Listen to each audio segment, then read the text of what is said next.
Hello, I'm Graeme Hampton, and today's topic is based on sanctions and prosecutions.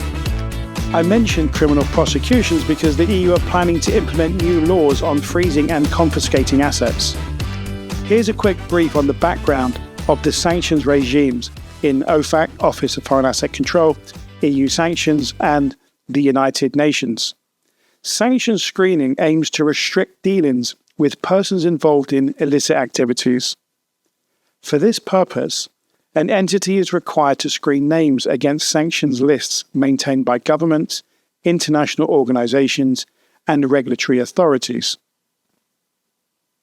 By crypto asset service providers conducting sanctions screening, they can effectively identify and deter any dealings that are against the regulatory framework and can also demonstrate adherence to the compliance requirements.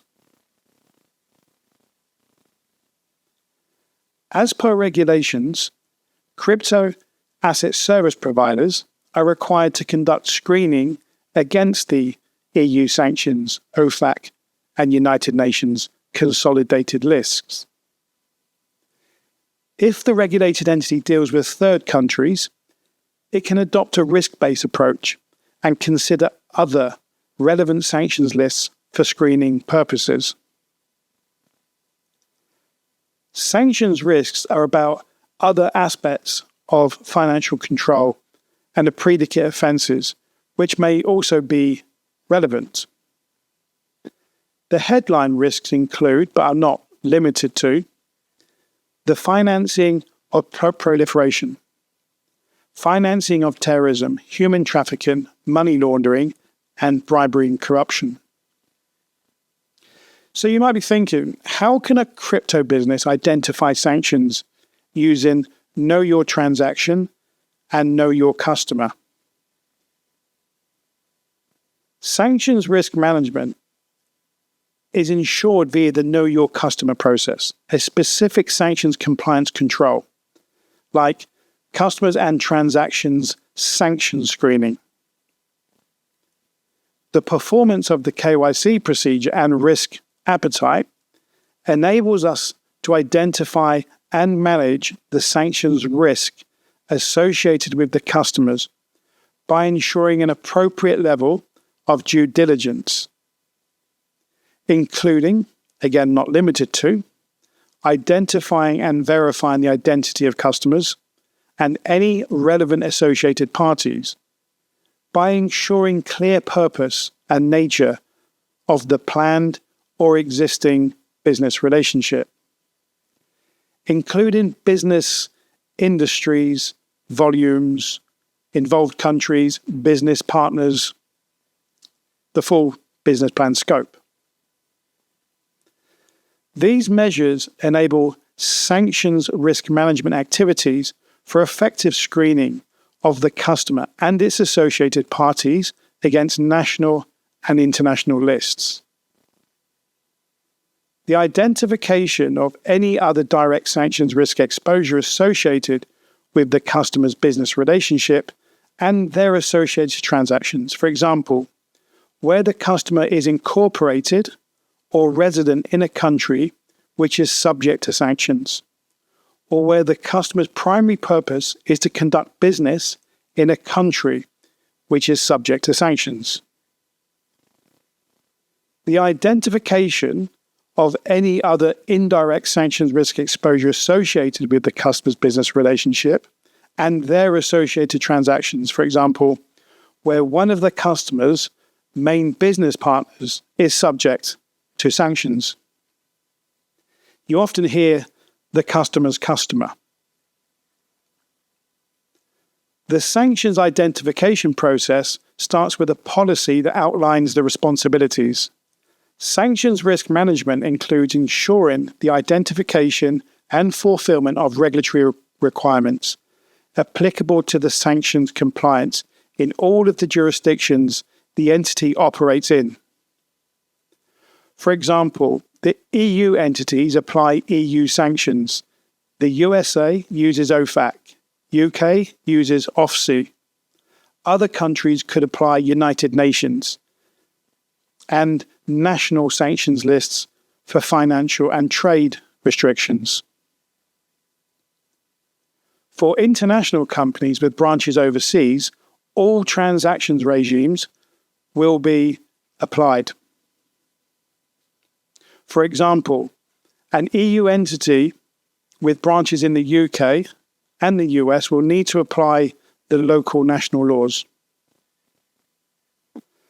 The company also ensures that IT systems used for sanction screening, for example, an AML bot API, they are properly configured and apply the relevant lists for the screening to ensure compliance with the requirements. So, a question is, what do we do if we identify a sanctioned entity or asset? So, in the sanctions risk management area, the compliance is precautious and applies the zero tolerance principle. The company will not be establishing or maintaining any business relationship with customers who are considered subject to applicable sanctions laws and regulations, or have been suspected in sanctions evasion cases. To ensure reporting without delay of identified subjects of sanctions, sanctions violations, alleged violations, and the sanctions evasion cases are based on the regulatory requirements. Establishing or maintaining of business relationships with any customer having significant sanctions risk exposure, which arises from customers, their ownership structure, controlling persons, affiliate countries, which are subject by the sanctions, their business activities, main business partners, business industry and the services used, products and their delivery channels, or performed transactions perspectives. This could be allowed only with the approval of the management if the sanctions risk can be properly managed. With the approval of the management, business relationships could be made only for the subject of sectorial sanctions, if the sanctions risk can be properly maintained. To manage sanctions risks related to the comprehensive sanctions countries, regions in the company's risk appetite and risk assessment policy of high-risk countries, we have defined prohibited countries and regions or having affiliation of which is not allowed to make any transactions and deals, including establishing and maintaining business relationships. We reject any request to execute any transactions, provide services, or make a deal if it can be created to violate sanctions imposed by the sanctions authorities as defined in their standards. Cases when a business relationship with a customer can't be immediately terminated. For example, a valid contractual obligations must be referred to with the management and reported to the Financial Investigation Agency, the FIU, using a risk-based approach. So notable examples from, say, real-life situations. The terminology is wire stripping. In the context of financial crimes, refers to the practice of deliberately removing or omitting critical information, identifying from financial transactions, especially during wire transactions, to prevent detection of regulatory authorities. This technique is often used by individuals or institutions attempting to circumvent sanctions, anti-money laundering, and any other regulatory requirements.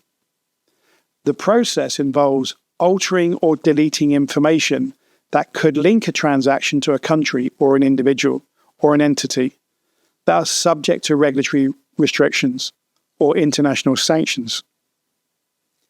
Key details like the name of the beneficiary or the originator, their address, or account numbers are stripped from the transaction data. By modifying the information, the altered transactions are less likely to be flagged by automated monitoring systems that can scan for matches against lists or sanctioned entities or countries. Often transactions are routed through intermediary countries that do not have strict enforcements of international sanctions or AML measures, further obscuring the original and or destination of the funds. The primary purpose of wire stripping is to hide the true nature of a transaction, to facilitate the movement of funds that would otherwise be blocked or flagged for further investigation. This practice is illegal and poses significant risks, not only to the stability and integrity of the global financial system, but also to national security interests. Regulatory bodies around the world, including the Financial Action Task Force, FATF, and national regulatories like the US Office of Foreign Asset Control, EU Sanctions, have placed strict regulations and penalties on wire stripping. Financial institutions are required to implement robust compliance programs that include transaction monitoring, customer due diligence, and sanctions screening to detect and prevent such practices. Transliteration can also be used, particularly with names from languages that use non-Latin alphabets, like Arabic. Different transliterations into the Latin alphabet can significantly alter how names appear in English.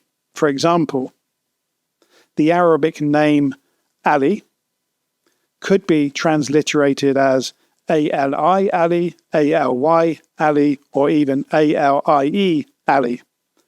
So that can change the name just by the translation into English. The goal of these alterations is often to evade automatic systems that financial institutions use for transaction screening, anti-money laundering checks, and counter-terrorist financing. Financial institutions counter these tactics by using advanced software that recognizes these variations and alternative spellings. A notable example of wire stripping was the case with the BNP Paribas, one of the most famous sanctions violations involving the French bank, which resulted in a record-breaking penalty. In 2018, BNP Paribas agreed to plead guilty and pay fines totaling $8.9 billion to US authorities for violating sanctions. This case is particularly notable because of the size of the penalty and the nature of the violations. Countries involved, BNP Paribas was accused of processing billions of dollars in transactions through the US financial system on behalf of entities located in countries subject to US economic sanctions, including Sudan, Iran, and Cuba. The illegal transactions reportedly took place from the early 2000s up to 2012. The bank concealed the identity of the sanctioned clients by stripping information from the wire transfers, thus enabling them to pass through the US financial system without raising red flags. This was not only the largest sanctions-related fine at the time, but it also led to significant changes in operations. BNP Paribas were forced to suspend certain US dollar clearing operations through its New York branch and other units, and the case prompted tighter controls within the industry. The BNP Paribas case underscores the severe consequences of violating sanctions and the importance of compliance programs within the financial institutions. It also highlights the reach of regulatory authorities in enforcing sanctions. Overall, wire stripping is a serious financial crime that undermines the effectiveness of international regulatory efforts to combat money laundering, terrorist financing, and economic sanctions violations.